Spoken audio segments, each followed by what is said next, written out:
আসসালামু আলাইকুম রহমতুল্লাহি ওবরকাতুহু। সম্মানিত দর্শক, বাংলাদেশের রাজনীতি জটিল থেকে জটিলতর হচ্ছে এবং এতটা জটিল হয়ে পড়েছে যে এটার কোনো পলিটিক্যাল সমাধান আমার কাছে এই মুহূর্তে আছে বলে মনে হচ্ছে না। যথাসময়ে একটা নির্বাচন হবে, সেই নির্বাচনটা সুষ্ঠু হবে, নিরপেক্ষ হবে এবং জনগণ দল বেঁধে মনের আনন্দে, বিজয়ের আনন্দে তার পছন্দের প্রার্থীকে ভোট দেবে। এইরকম অবস্থা বাংলার কোনো জনপদে নেই। প্রায় সব জায়গাতেই বিএনপির একাধিক প্রার্থী আছেন এবং থাকবে এবং এটি ক্রমশ বাড়তে থাকবে এবং প্রতিটি নির্বাচনী এলাকাতে ঠিক 2024 সালে আওয়ামী লীগের যে দুরবস্থা হয়েছিল, যে নিজেদের প্রার্থীর মধ্যে রক্তক্ষয়ী সংঘর্ষ, এবং সেই সংঘর্ষ শেখ হাসিনা নিজের হাতে বন্ধ করার চেষ্টা করেছেন এবং তার সমস্ত প্রশাসন মিলিটারি পাওয়ার দিয়ে তারপরেও তিনি বলতে গেলে 99.99% ব্যর্থ হয়েছেন এবং আওয়ামী লীগকে সর্বনাশ করে দিয়েছে 2014 সনের এই একতরফা আমির নির্বাচন। একইভাবে বর্তমান যে পরিস্থিতি, সেখানে প্রশাসনের উপর বিএনপির কোনো কমান্ড নেই এবং দলের প্রতিও বিএনপির যে ওইরকম কমান্ড আছে যে তার কথা মতো সমস্ত স্বতন্ত্র প্রার্থীরা উইথড্র করবে, এরকম মনে হচ্ছে না। ফলে প্রতিটি ক্ষেত্রেই 2 জন 3 জন 4 জন 5 জন করে শক্তিশালী প্রার্থী দাঁড়িয়ে যাবে এবং তারা মরে যাবে, একে অপরের জন্য জীবন দেবে, মানে প্রতিপক্ষের জন্য জীবন দেবে, কিন্তু নির্বাচনে মাঠ ছাড়বে না। এটি মারাত্মক প্রতিক্রিয়া তৈরি করবে বিএনপি নামক দলটির অস্তিত্বে। 2 নম্বর হলো এই যে বিএনপির যে অন্তর্ঘাত বা তাদের যে শক্তিমত্তা বা তাদের জনপ্রিয়তা, হোয়াট এভার মেবি, আপনি যা কিছুই বলেন না কেন, প্রতিটা এলাকাতে তারা যে আধিপত্য বিস্তার করে আছে, ভোটের ময়দানে এই আধিপত্যকে চ্যালেঞ্জ করার মতো কোনো রাজনৈতিক বিকল্প শক্তি এই মুহূর্তে নেই।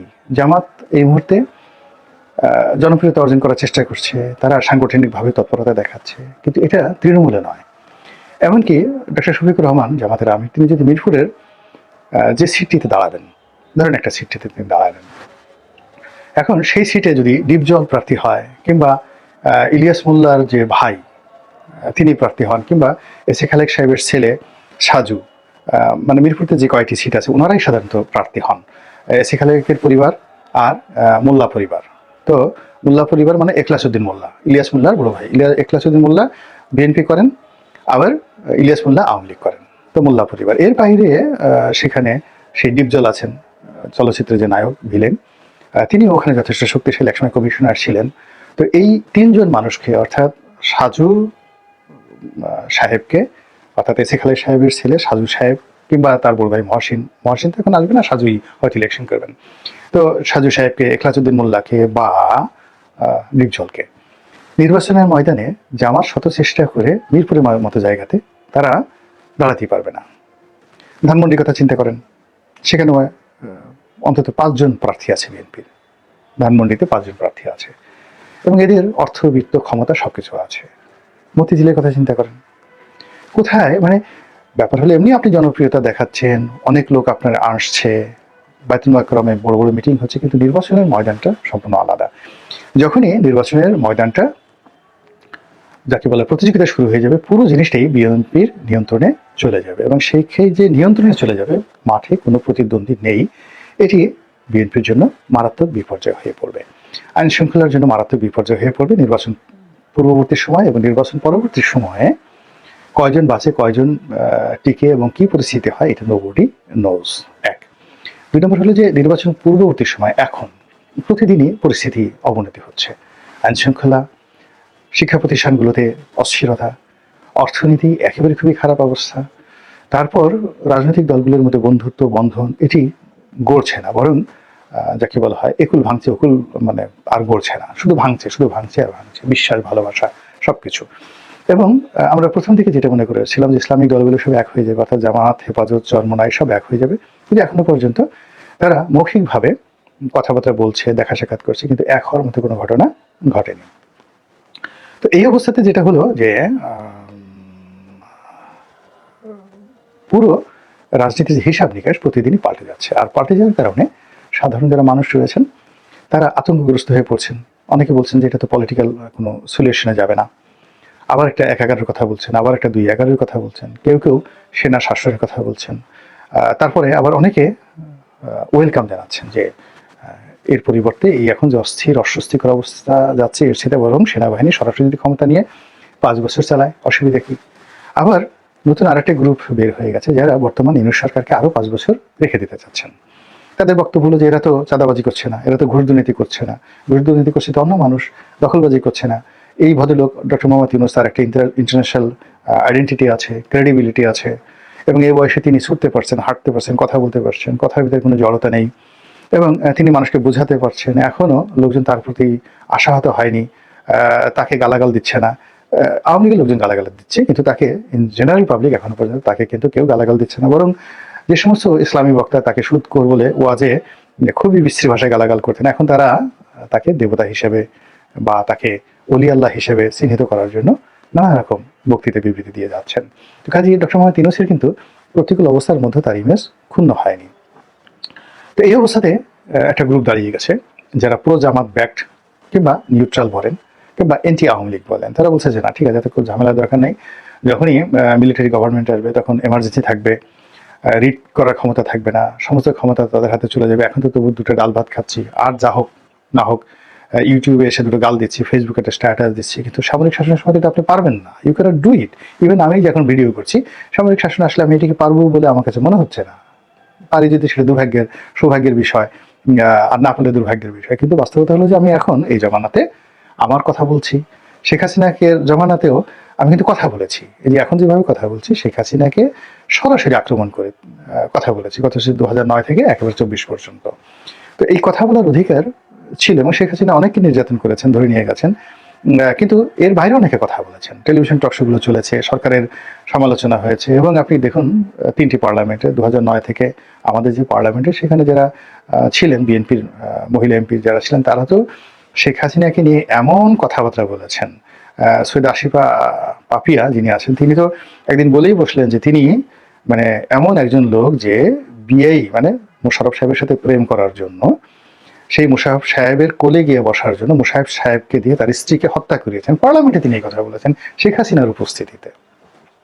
কিংবা এই যে 18 সনের যে নির্বাচন হলো, সেই নির্বাচনে আপনি গিয়ে দেখুন যে সেখানে কাজী ফিরোজ রশিদ, তারপর মুজিবুল হক চূন্য, তারপর জনাব হারুন সাহেব কিংবা রুমিন ফারহানা, তারা কিন্তু সরকারকে এক চুল ছাড় দেননি।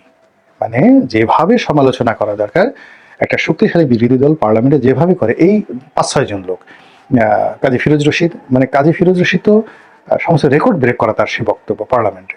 মানে তিনি সবসময় তিনি 2014 থেকেই এইভাবে বলে আসছেন, বরং 2009 সনে তারা অত বলতে পারেনি। 2014 সনে বা 2018 সনে কাজী ফিরোজ রশিদের যে ভূমিকা পার্লামেন্টে শেখ হাসিনার বিরুদ্ধে, আপনি শুধু বক্তব্যগুলো দেখেন, হয়তো জাতীয় পার্টির কারণে আপনি স্মরণ করছেন না, কিংবা রুমিন ফারহানা একাই 100, হারুন সাহেব একাই 100, এই জিনিসগুলো প্র্যাকটিস হয়ে আসছে শেখ হাসিনার জমানাতে। আপনি তাকে একেবারেই স্বৈরাচারী বলতে পারবেন না।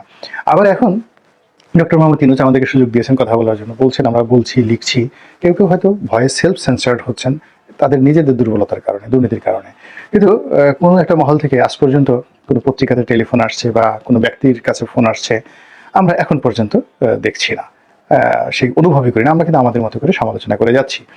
ইভেন আমরা অনেকেই খুব নির্মমভাবে বাংলাদেশে বসে সমন্বয়কদের সমালোচনা করছি, তাদেরকে বাচ্চা বুচ্চা বলে যাচ্ছে তাই বলছি, কিন্তু কোনো সমন্বয়করা কারোর সঙ্গে বেয়াদবি করেছেন, কারোর সঙ্গে অপমান করেছেন, এটা আমরা এখনো শুনিনি। তারা হয়তো অনেকেই মব জাস্টিস করেছেন, এ ধরনের অভিযোগ আসছে, তো এটি নিয়ে সমালোচনা হচ্ছে, কিন্তু তাদের সমালোচনা করার কারণে কাউকে আক্রমণের শিকার হতে হয়েছে এই ঘটনা কিন্তু আমরা দেখিনি। কিন্তু যদি সামরিক শাসন আসে, আপনি একটা উফ শব্দ করতে পারবেন না, একটা উফ শব্দ করতে পারবেন না, এবং সেই অবস্থার কিন্তু এখন তৈরি হয়ে গেছে।